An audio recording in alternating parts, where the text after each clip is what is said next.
So, we know how to layer our model, but what about feathering?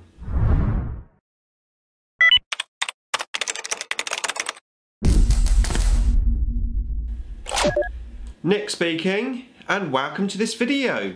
Right, time for another Back to Basics video, and in this one we're going to continue talking about highlighting our models, and in this one we're going to specifically cover feathering, which is the first starting point on actually blending your model from one highlight to another.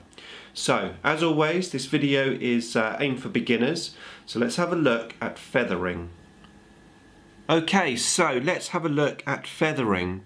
Now, feathering also has another name for it, which is known as dry blending. So you may have heard of that term also. To be fair, it's the term that I usually use as well, but feathering is the official name for the technique, which I'm going to show you in this video. So in the previous one we learned about doing layers, where you go in and you do a layer of highlight, 1, 2 or 3 extra layers, and you just build up the highlights. What tends to happen with that is you tend to get a more of a hard edge between the layers. And that's where feathering comes in. So it's almost like doing layers, except rather than leaving that hard edge, you thin the paint out with your brush and you feather in the paint. I'm going to demonstrate this for you in a minute. I also have a couple of videos in the archives which you might find interesting. So I have how to dry blend video, which I'm dry blending my Scything Talons and my Tyranids. I also have a video in the archives called How to Paint Blood Angels Red, where I'm painting a rhino and I'm dry blending, feathering in the red. So I'll put a link to those two videos below if you want to see more on this particular topic after you've watched this one. So to demonstrate this feathering, I'm going to use the little leather pouches here on the model. Now previously we've gone in and we painted this with Morphang Brown, and then we did a Earthshade wash over the top of that, and this is obviously the result. It actually looks pretty good as it is. It looks pretty leathery effect, but we're going to go in and we're going to do some of this feathering. So I've got my little wet palette, and on there I've put on some Morphang Brown mixed with a 50-50 mix of snakebite leather and a little bit of water, and then here we've got pure snakebite leather. So I'm just going to do 2 highlights of this. Obviously you can do more if you wish, but this is obviously just to demonstrate how this is going to work. So let's bring in the model. I'm going to be using a slightly smaller brush this time. I've gone down to a 0 brush.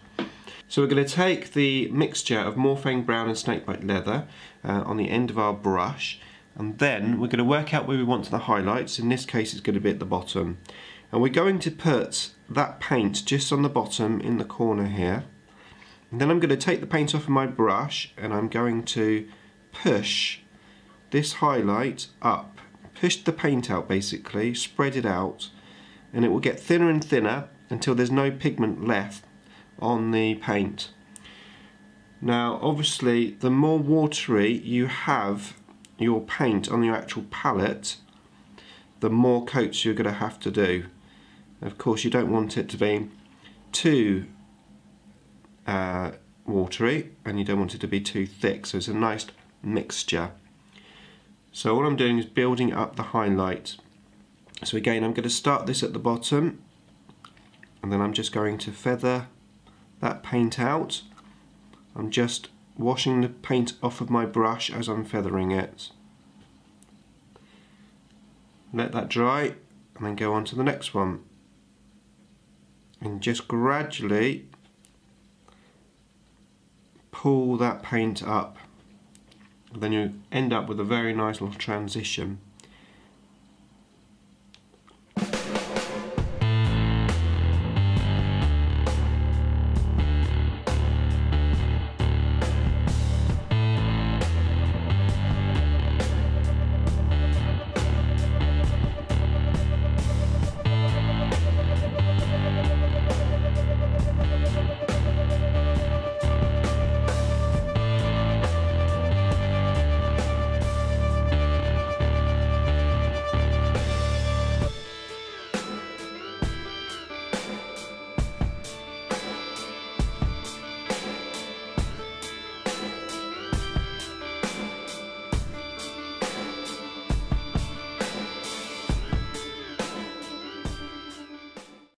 Okay, so that is just drying now, it's starting to look pretty good. I'm just going to go into the more fine detail now.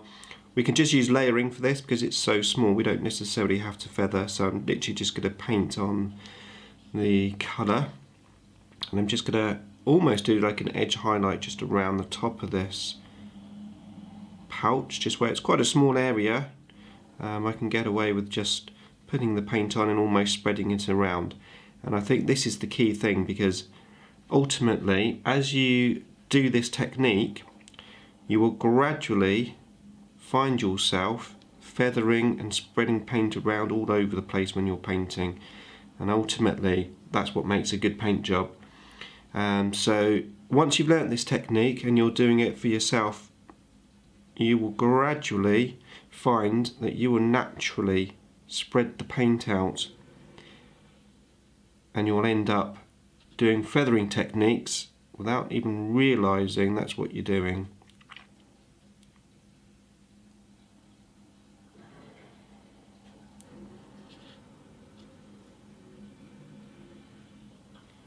Because the paint's quite thin, I'm just going to redo this again. Now obviously the thinner the paint, the more coats that you will have to do. So if your paint is a little bit thicker, you could probably get away doing less coats than I'm doing here. I just wanted to demonstrate it.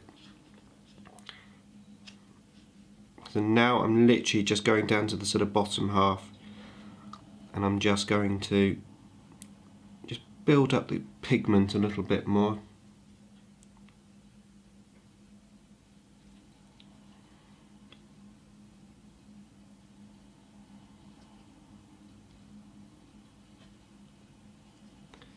Okay, so I'm going to let that dry and then we'll come back and do the next stage.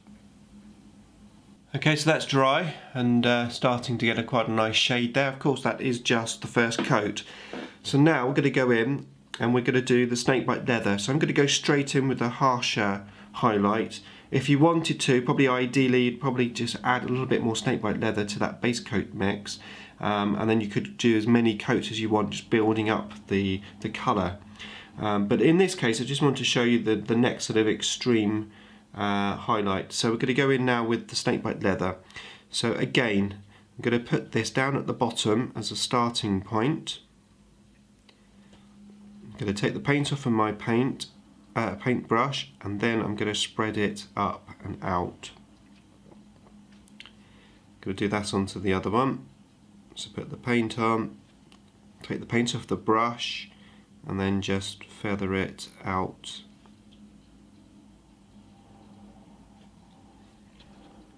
So we're getting some nice highlights, but we're not getting that hard edge line which we would have had if we'd just done layers.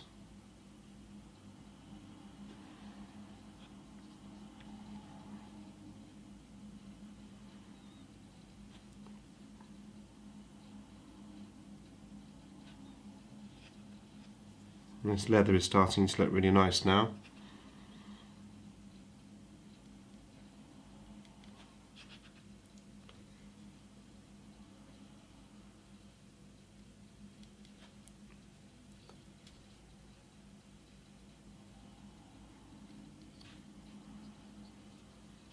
Just going to go back to this bottom piece one more time.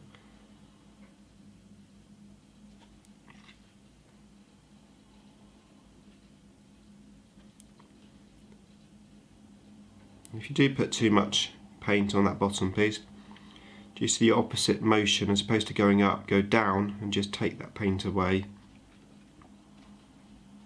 So let me just show you. So let's just say I put too much paint on the bottom here. Rather than spreading it straight up, spread it down first, take that paint off, and then go back and spread up. And remember, every time I'm taking the brush away from the camera, I'm taking the paint off of it. Okay, so now I'm going to go in and just do the little smaller areas, but again I'm just going to layer these rather than actually feather them. And then around the top of the pouch I'm going to do like a little bit of an edge highlight. I'm also going to spread the paint out and just feather it a little bit as well.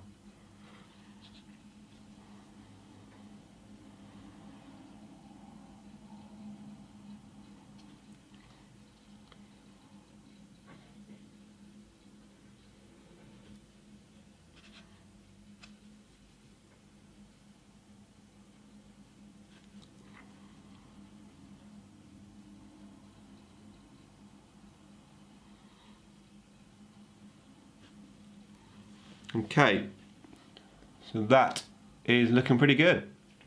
As you can see, we've got a nice transition, but we've got no harsh lines. Now, having said that, I do want to do a little edge highlight on this as well, just to finish it off. So again, I'm going to use that snakebite leather, and on all of these little edges, I'm just going to go in and do a little edge highlight.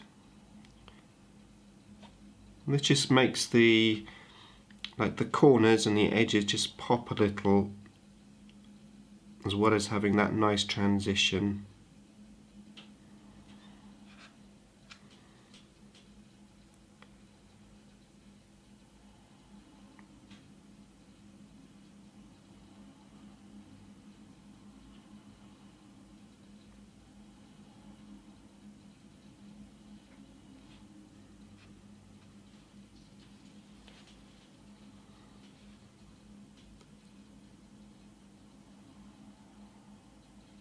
I haven't done any highlighting underneath because that's obviously where the shadow is going to be.